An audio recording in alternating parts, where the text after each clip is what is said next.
ఆంధ్రప్రదేశ్కు రావాల్సిన విద్యుత్ బకాయిలు ఇతర అంశాలపై తెలుగు రాష్ట్రాల ముఖ్యమంత్రుల సమావేశంలో చంద్రబాబు ఎందుకు ప్రశ్నించలేదన్నారు మాజీ ఎంపీ మార్గాని భరత్.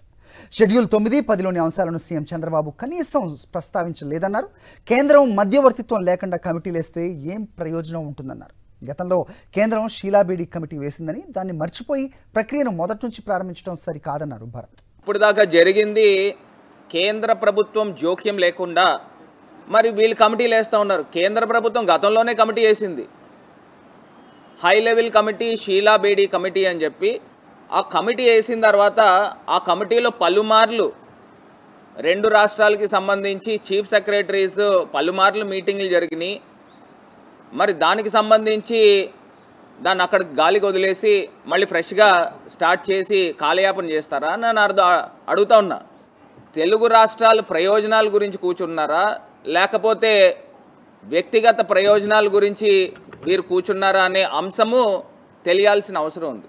షెడ్యూల్ 9కి 10కి సంబంధించి ఇవన్నీ కూడా ఆంధ్రప్రదేశ్కి రావాల్సింది ఉంది. దాని విలువ చూస్తే సుమారుగా 1,50,000 కోట్లు పైమాటే. ఇది కాకుండా ఢిల్లీకి సంబంధించి, ఆంధ్ర భవన్కి సంబంధించి అక్కడ కూడా కొన్ని వేల కోట్ల రూపాయల ఆస్తులకు సంబంధించి ఇంకా విభజన జరగల. ఇన్ని ఆస్తులు ఆంధ్రప్రదేశ్కి రావాల్సినవి ఉన్నాయి. మరి వీళ్ళు టైం ఫ్రేమ్ పెట్టారు, 14 రోజులు టైం ఫ్రేము. సిఎస్ లెవెల్లో కాకపోతే మంత్రుల లెవెల్ అన్నారు, మంత్రుల లెవెల్ కాకపోతే ముఖ్యమంత్రుల లెవెల్ అన్నారు. నాకేదో ఒకటి అర్థం కాని అంశం ఏంటంటే, ఇది చాలా జటిలమైన సమస్య. ఈ జటిలమైన సమస్య హై లెవెల్ కమిటీలోనే జరగాల.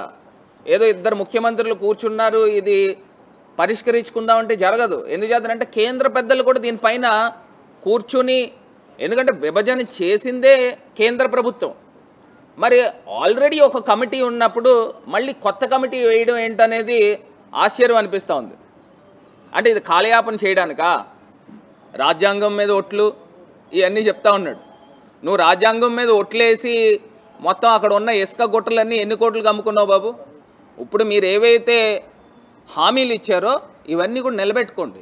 ప్రజలు కూడా ఎదురు చూస్తూ ఉన్నారు. ఈ పాటికి అమ్మఒడి రావాలా, ఎందుకు ఇవ్వాలా? ఈ పాటికి పిల్లలకి స్కూల్ డ్రెస్లు, యూనిఫామ్ల దగ్గర నుంచి బ్యాగుల దగ్గర నుంచి అన్నీ ఇవ్వాలా, ఎందుకు చేయలే? విద్యా దీవెన, వసతి దీవెన, రైతు భరోసా ఇవన్నీ కూడా రావాలా? ఈ పాటికి జగనన్న ఉండి ఉంటే ఇవన్నీ ఎప్పుడో అకౌంట్స్లో బటన్ నొక్కి ఉండేవారు, ప్రజలకు వెళ్ళుండే.